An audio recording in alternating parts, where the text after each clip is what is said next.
the setup for American Ninja Warrior is unique in that it's a character in of itself. Without that set piece, there really is no show. So to see that from, the early development stages of, prototyping an obstacle with inside testers and producers, to seeing it fabricating, loading up on the trucks, going out on tour, and actually being erected and constructed on a city lot was one of the coolest things ever.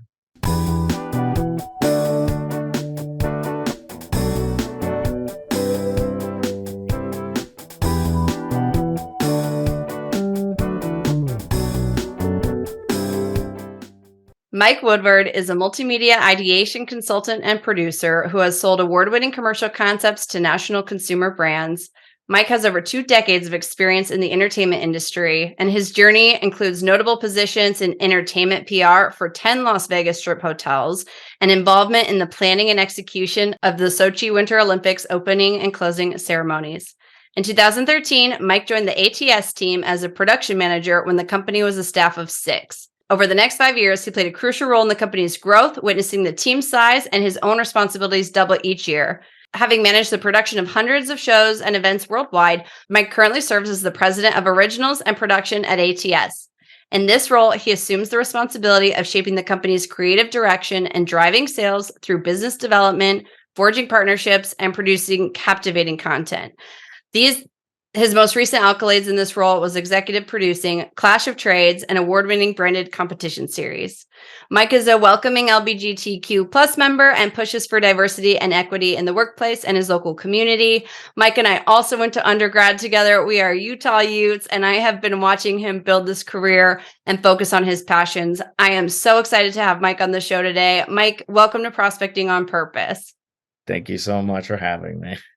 Utah Utes. I know. Go Utes. It's going to be so fun because I know that you're a thrill seeker. So I just want to get this question out of the way first. I have 2, actually. What is the scariest movie? Oh, man. I have so many. I'm a huge horror buff. I'd have to say the Conjuring universe. There's 9 films now. Number 1 and number 2 are probably the scariest. It's fun fact. The Conjuring was the first movie to get an R rating based off of scares alone. There's no sex, violence, nudity, gore. So that's pretty crazy. It just shows you. Oh my gosh. That movie was scary too. Okay. That was a good answer. Thank you. And we're going to watch that and be scared at a rated R level. And then what is the best theme park? Oh man, I've been to so many. I would have to say Cedar Point in Sandusky, Ohio. It's just a magical place, has thrilling rides. The most roller coasters, I believe, now in any theme park. It's just an awesome place. Okay, so we're gonna watch The Conjuring and then go to Sandusky, Ohio, and check out Cedar Point. Well, your bio alone, I forgot that you did the Sochi Olympics opening and closing ceremonies. I mean, your career has just been such this journey. And, up until this point, you've done so much from public relations, entertainment, competitions, producing, events on a global scale. It seems like so much. So I just want to start with how did this smorgasbord come together? How'd you get here? At a very young age, I was one of those traditional people of following the pathway of what they wanted to do. I remember being recorded on the home video camera for my dad, and I just hated it. I hated being on camera. But the moment I got that camera in my hand, it was game over. I was making short films. I was recording family outings, editing. And from then on, I just knew that I wanted to be in the entertainment industry in whatever facet. I actually, as a kid, wanted to be a roller coaster designer. So again, still within the entertainment industry of pleasing and entertaining people in general. So funny. I guess I never really put 2 and 2 together that theme parks falls under the bucket of entertainment. I think when you think entertainment, you think TV, movies, concerts. Yeah. Oh, that's awesome. The amusement industry, the touring industry, which is concerts, entertainment in general, it's a multifaceted, industry. Right. And so then so you wanted to be behind the camera. I was the opposite. I definitely wanted to be in front of the camera. So we get along. So when we went to undergrad together, I mean, this was something that you were very open about and passionate about is film, entertainment. it seemed like you had your sights set on a graduate program too, pretty early on. Can you talk about the move to California? It came pretty early on. I got my start in film and TV at a young age. I think it was like sophomore of high school, and slowly got my way into the film industry there in Utah. During undergrad, I went to film studies program and business. So wanted to make sure that I was, taking care of the left and right brain to make sure that the logistics and the producing side was being handled. So I went to undergrad, and shortly thereafter, I got in with the Disney original channel movies. So High School Musical 2 and a bunch of others were filming at that time.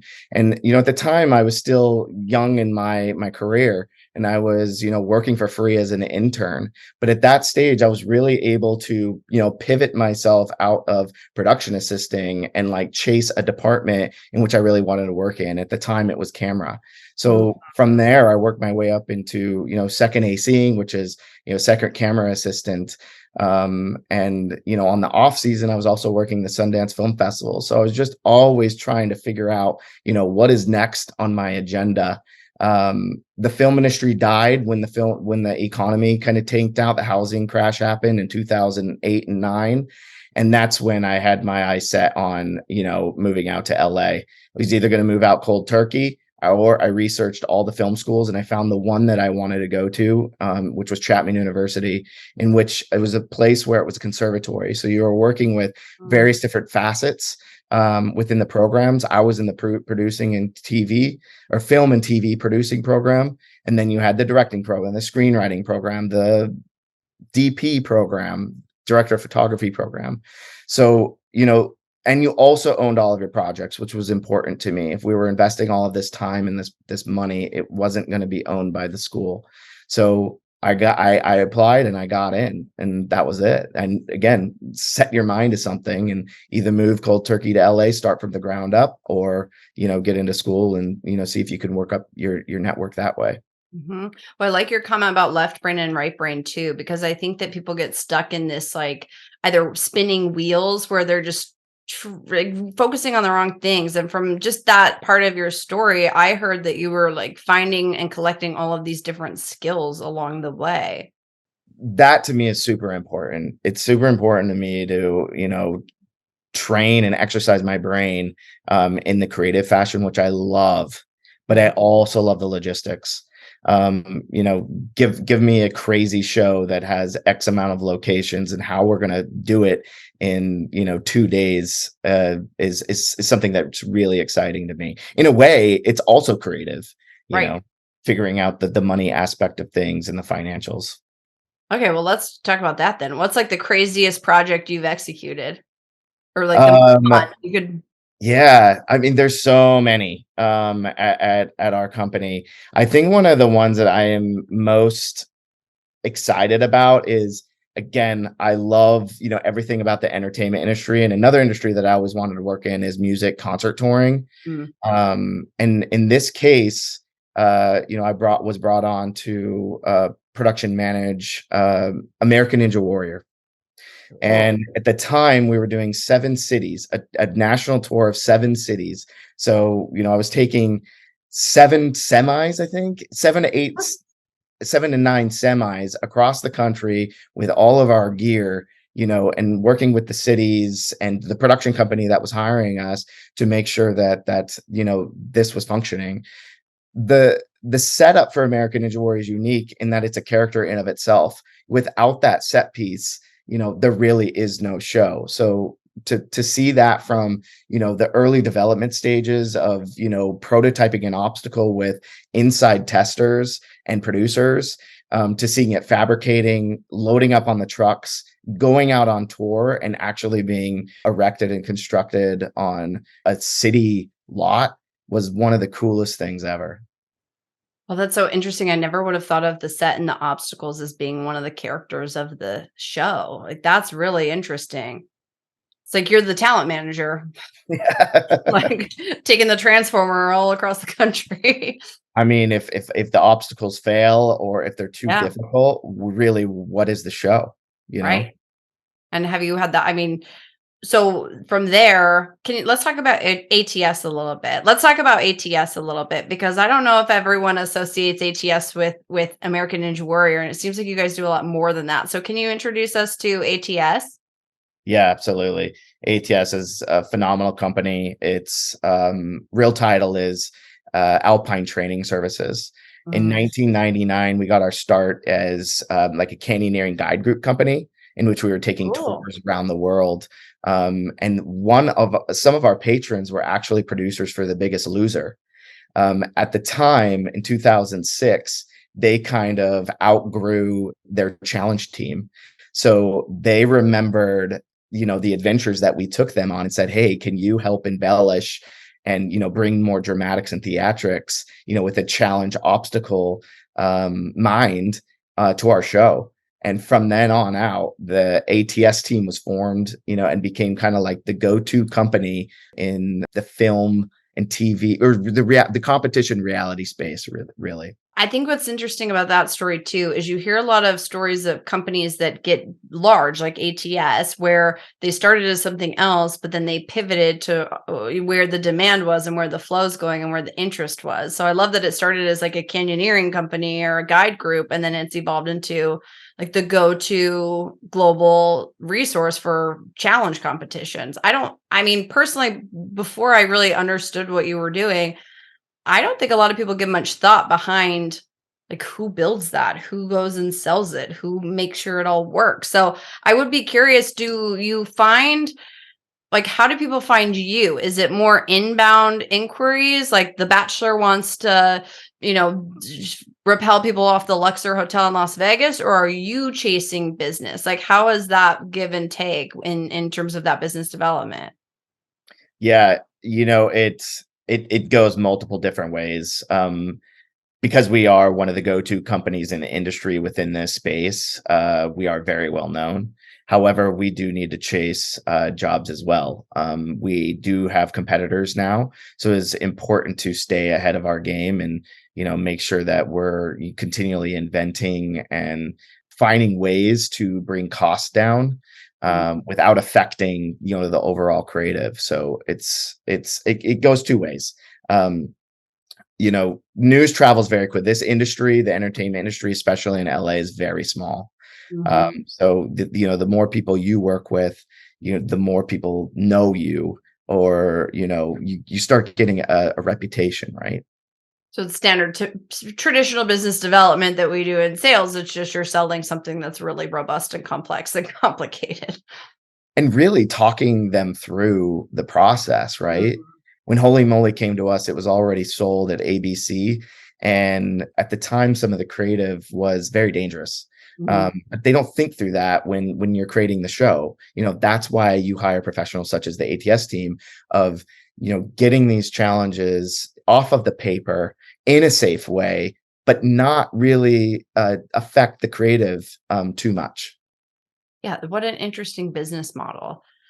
I feel like I mean you just said it in terms of the industry being small, but I was thinking about this too as you were talking about your time in Utah and then your time at Chapman. It seems like networking is crucial to the success of any person in this business. Yeah. And another thing too is, I'm maybe skipping ahead right now, but my new job of the last 4 years is doing my own, or I've now taken on a separate division of the company, which is ATS Originals and ATS Productions. So I'm doing a lot more networking because it is a new and very young company.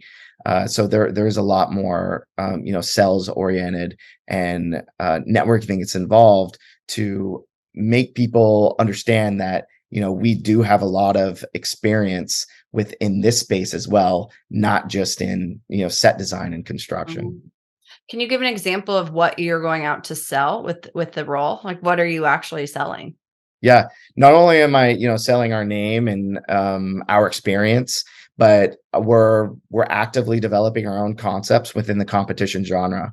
Now, the competition genre is massive for TV, right? It stems from food competitions to talent competitions like America's Got Talent, American Idol, all the way to physical competitions such as American Ninja Warrior or the Titan Games with Dwayne the Rock Johnson. So we are actively creating shows within that space. Something funny happened. The ATS team is usually one of the first people on a budget, right? Because we need to figure out if the show is even doable.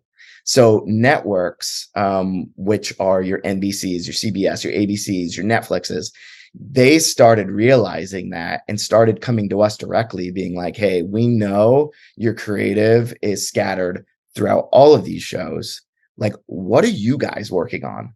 And that's when we went, aha, okay, this is serious. Let's, start investing in a division that whose main job is literally to come up with shows within this space, and let's bring them out to the networks directly, or to celebrities, or to other production companies, and see what we can do. Cool. Okay, I love that. And so you've been spearheading those departments for the past those divisions for the past 4 years? Yeah, 4 or so years, correct. Awesome. So how, I guess I understand the origin story of how it happened. So now you have a network coming to you or a client coming to you saying, "What are you working on?" Now you have something to go pitch. What happens next? That you make it, who produce, I guess that's what happens next. Yeah. So we have a small development team. Ideas can come to us in any way. We get unsolicited requests, our staff members' requests, even our internal, team develops. When we like an idea, we will spend time and we will get the format done, which is, all the beats of a show that need to happen. What does an episode look like, right? What happens at the start? What's the midpoint? What's the end? And then from there, we take the concepts and we create pitch material, right? We create your deck, we create a sizzle, which most of the time is ripped from online existing videos to at least get the tone and the thematic elements down. And then it goes out via our agent or even ourselves through our network. So yeah, that's kind of the process there. Now, you can't bring every show out to every person either. So there's some strategy there of, where does this show go? We receive mandates, which are what, the networks are requesting at any given time to, for what they're looking for to fill their slate or their prime time slots on their channels. So we take those into heart too, as we're developing. But I think the biggest thing here is, developing quality for sure, but quantity as well, right? We don't want to hold ideas. And I used to be one of those people that like held their ideas internally. That just does no one any good, because here's what can happen with an idea like that, right? An idea can either sit there in someone's head and never leave, or it can come out and maybe it's not the best idea. What happens if another idea that can merge with that idea to just make it, we call it bulletproof, for lack of a better term. We love using that term at our company. What can we add to these concepts that just make it even better? That's what entertainment's all about, keeping people's attention. Well, I feel like as you're talking, I have like 4 follow-up questions. So, thread 1, as you're going through it, I mean, you're literally just talking through a sales cycle as executing and producing a show, right? From the idea to the concept, is this real, to the pitch and the sizzle, to being strategic about who you're selling it to and what their needs are and understanding what their gaps are in their business. Like, I see a lot of synergies there. I love the idea on getting the idea on the table and making it bulletproof or brainstorming upon it. I think that that's something that people, when I think about like an abundant mindset versus a scarcity mindset, because I would see this in sales all the time. People would hold their relationships close to their vest, or they wouldn't want to share a mistake they made because they didn't want to make it seem like they didn't know what they were doing. It's like, but all you're doing is limiting yourself and others to grow from that to grow from that situation. So I love the brainstorming concept so much, because I think that's a really tangible takeaway that people can take and run with in any industry they're in. Yeah, I think that's important. And once you learn how to release those ideas, and nurture them, Mm. it's really freeing, to be Can, honest with you. can you give do you have an example that you could share? Oh, gosh. Okay, so This may not be the best examples, but during my internship, we were in development, teams, and at the time it was just like, oh, I got to protect this because someone's going to steal that idea, right? But again, how is somebody going to steal an idea if they don't even know what the idea is, right?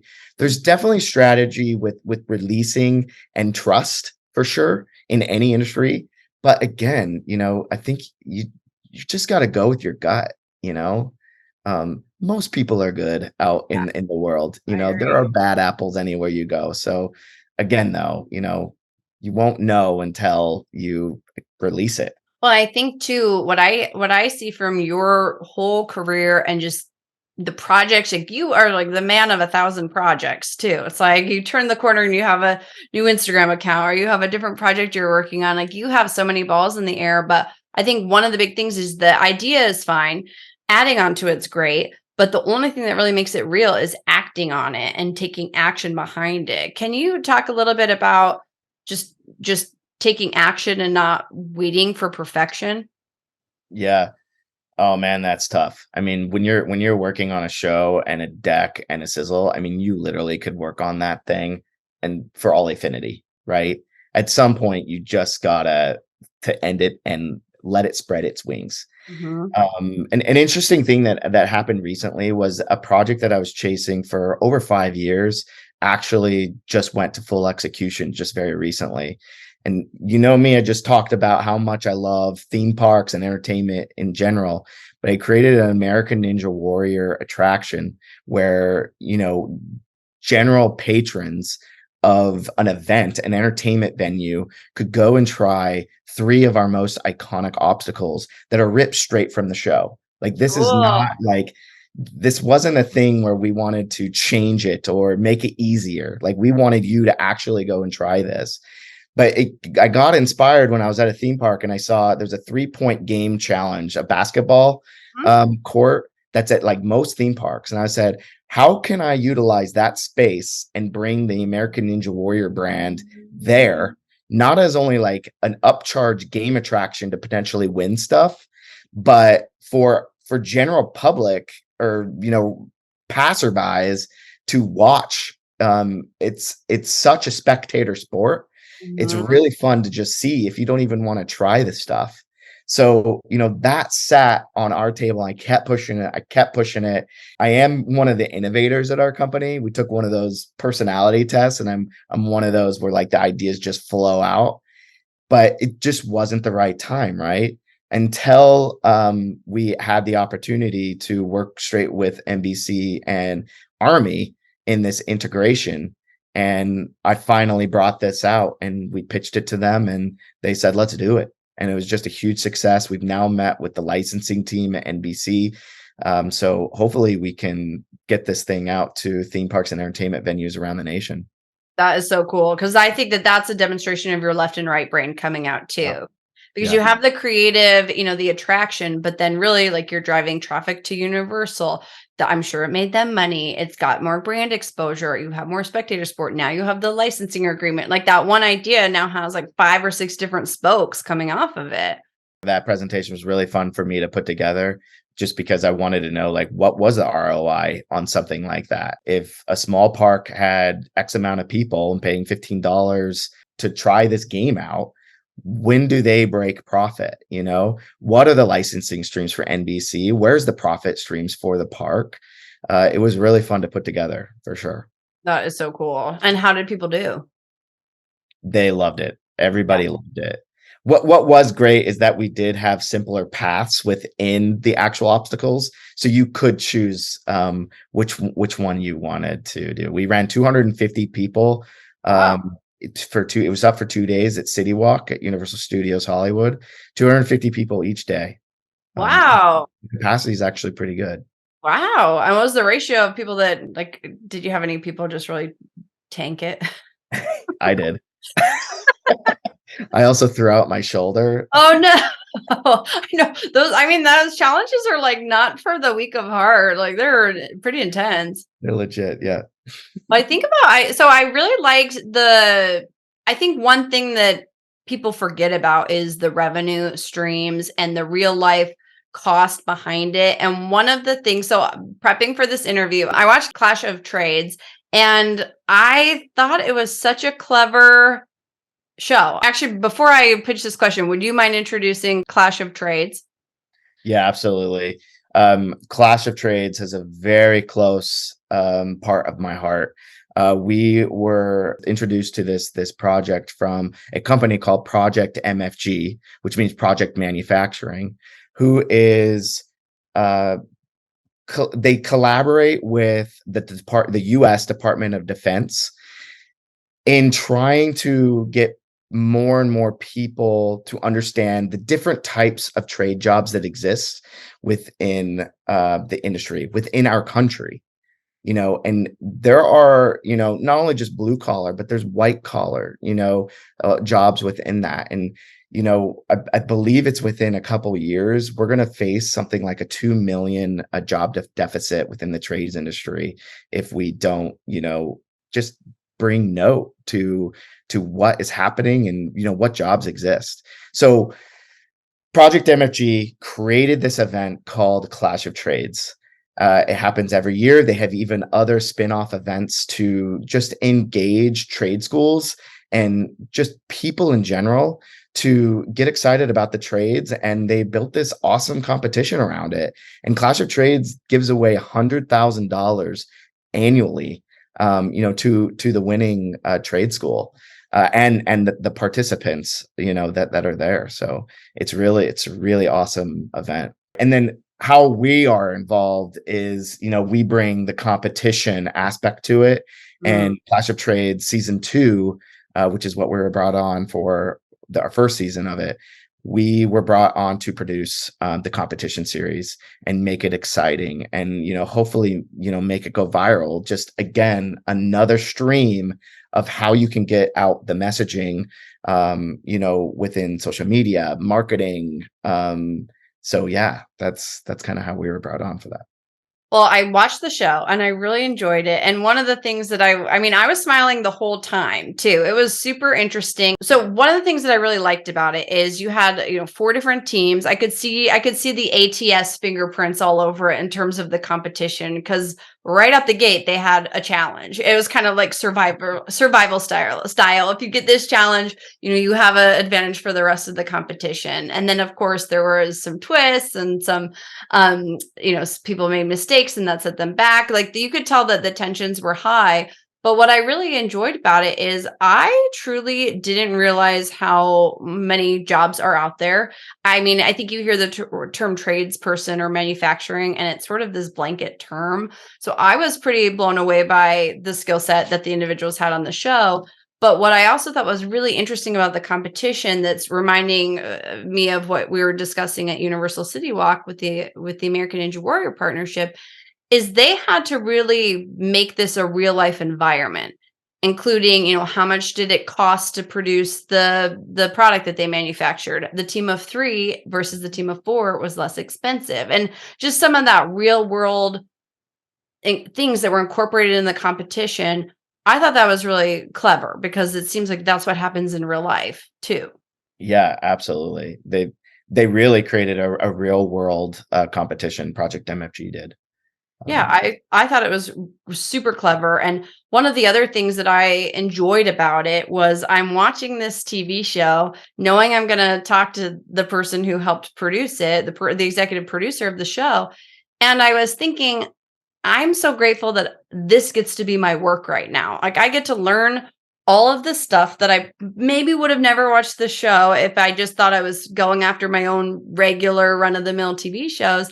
I learned so much from it and I got so much out of it. And it really made me excited about the career I'm designing for myself. And when I think about someone who has spent their time crafting a career that's all around their passions, like I think of Mike Woodward.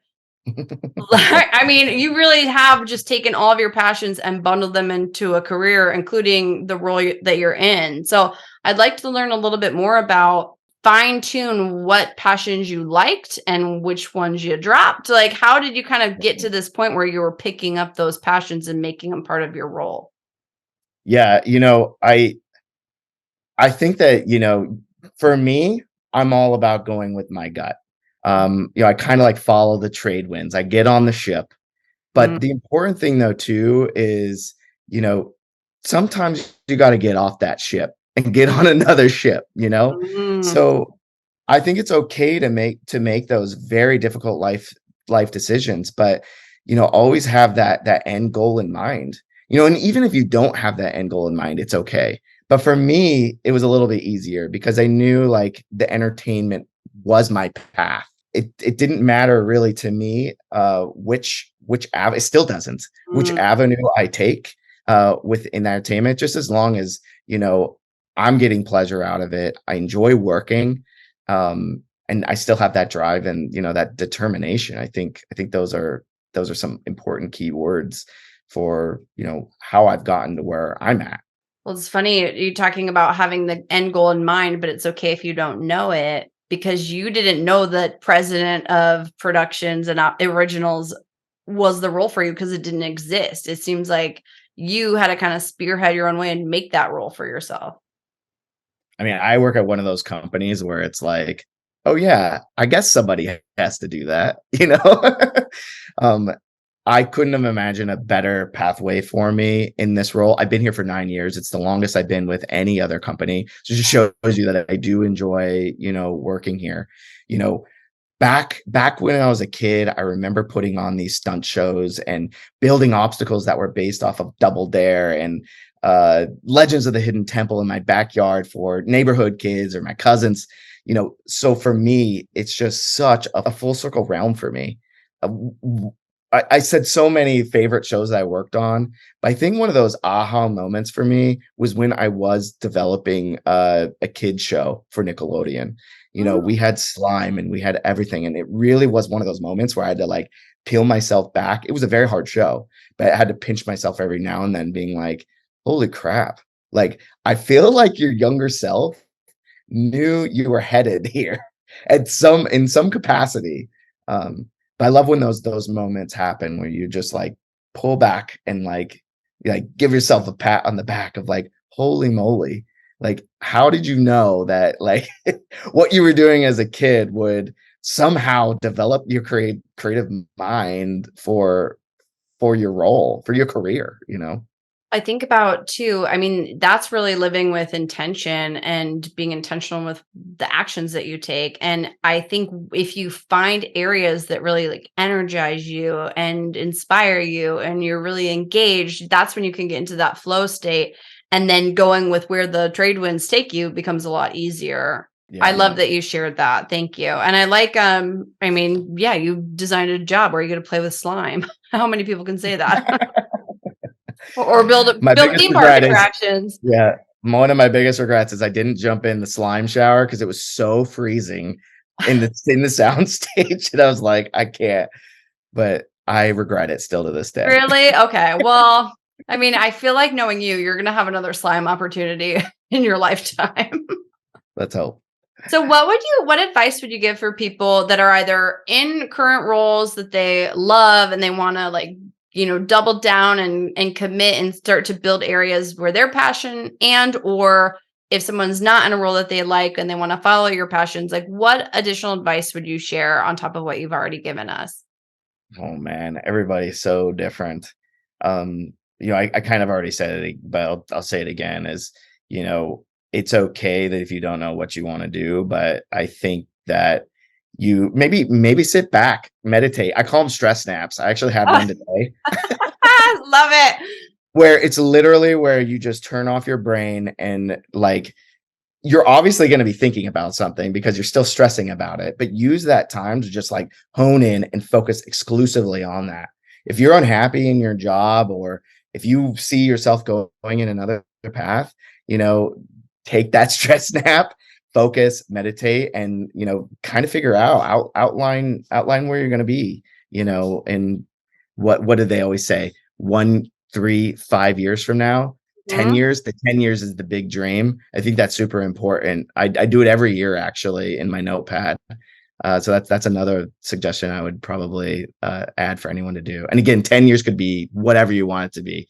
I want to own a yacht, whatever it is. I did this when I was 35. And so in 10 years, I would obviously be 45. And I envisioned my 45th birthday party is on a yacht in the south of France. You're invited. You and Brian are on the invite list, but it's just like all of my friends and family and just celebrating a birthday on a yacht. That's my 10-year vision. So I don't know how I'm going to get there, but like that's the vision. Gonna happen. Yeah. You have to put it out out there. in the universe. Yeah. Right. Sometimes that's all it is too, is just putting it out in the universe. You don't know what energy is going on around you that can manipulate. It's very powerful. What's funny, when I was a kid in Utah, I painted for my 15th birthday. I asked my parents if I could paint my room, and I painted waves all over the walls of my room. I painted a beach and I painted a tidal wave. And I basically feel like as soon as I could move to California, as soon as we graduated from undergrad, I moved to California. And later I'm like, man, I literally just painted my whole room California. And I did it and I got here. So it's funny how like the childhood stuff really does come and shows its face in later years. And you did have one of the coolest living quarters I've ever seen. It was perfect for you, right on the beach. And then sometimes getting off the ship, you have to make some sacrifices to get to where you want to go. And I think that's something where I know, I'm in a different part of my journey right now, but I appreciate the advice on stress naps, because holding faith when time is difficult, or if you can't see the how, holding on to the vision and just having faith that you're going to get there, it can be really challenging for people. Yeah. Another way that I get around that too is having multiple projects going on at once. If something isn't inspiring you right then and there, I think it is fun to, push that aside just for a second, shelve it, come back to it later, but start working on, your next little baby. And, kind of juggle those as you see fit. Oh, I think that's great advice. And I think it also gives people permission. Like I have probably 4 major projects I'm working on right now. And sometimes I kick myself a little bit because I'm like, Sarah, you're kind of spreading yourself too thin, but it is helping me stay engaged and energized. So I like having multiple projects to refocus and reframe as needed. Yeah. And what do they say? Rome wasn't built in a day, because you don't finish it right then and there. Like, go back, chisel at it for a little bit. When you're tired with it, go on to something else. Like, it will finish itself, over time. And I feel like you shared the American Ninja Warrior. What would you call this? Like a mini course or a attraction at Universal City Walk? Yeah, it's a full-on client or guest-facing attraction. Yeah. That's the proper terminology, guest-facing attraction. That took you 5 years, you said, to get it off the ground from inception?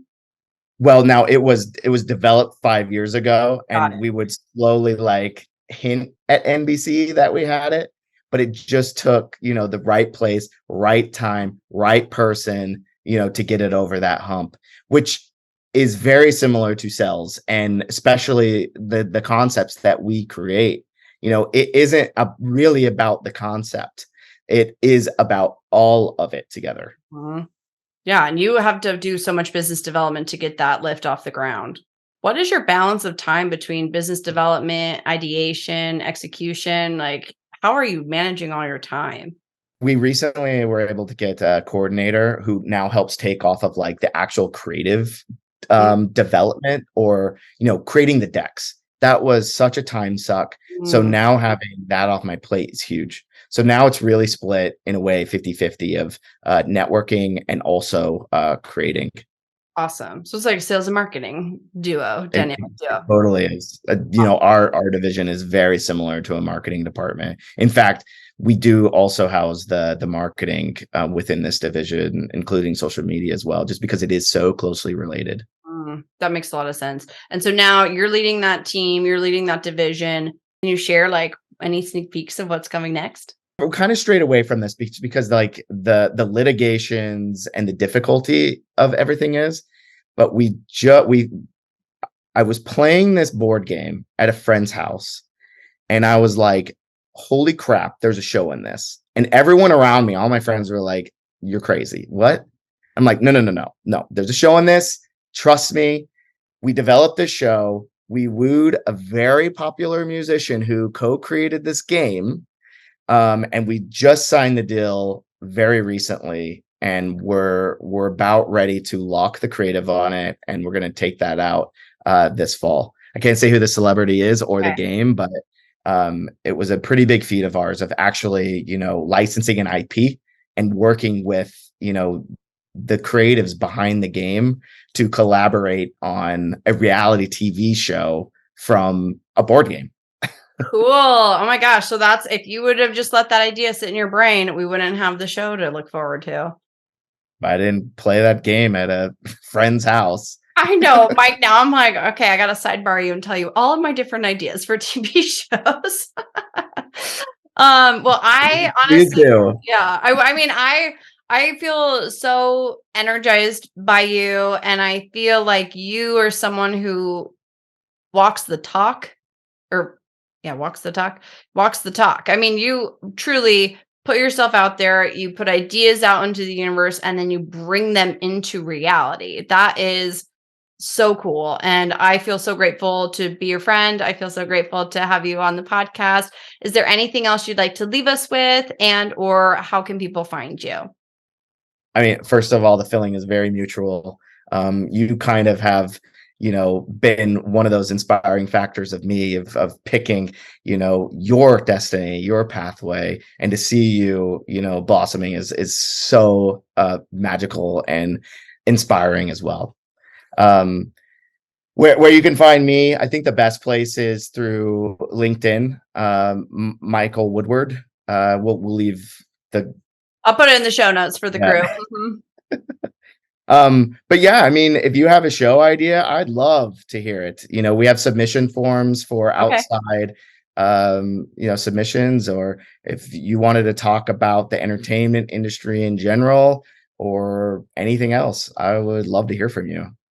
Well, you are someone who supports other people's dreams. And I think that's another piece when you really start to go after it. More and more people kind of come into your orbit, and you never know where the next idea is going to come from. You never know who you're going to sit next to on a plane. Like, you just never know. And I think you are someone who inspires us to be just open to those possibilities and follow the winds and where it takes you. So thank you for sharing your journey with us. And thank you for being on the show. Yeah, absolutely. That's key. That's key. Bringing up everybody around you, building up your foundation within your core friend group and network. Perfect advice. Thank you so much for all the takeaways, Mike. So, thank you.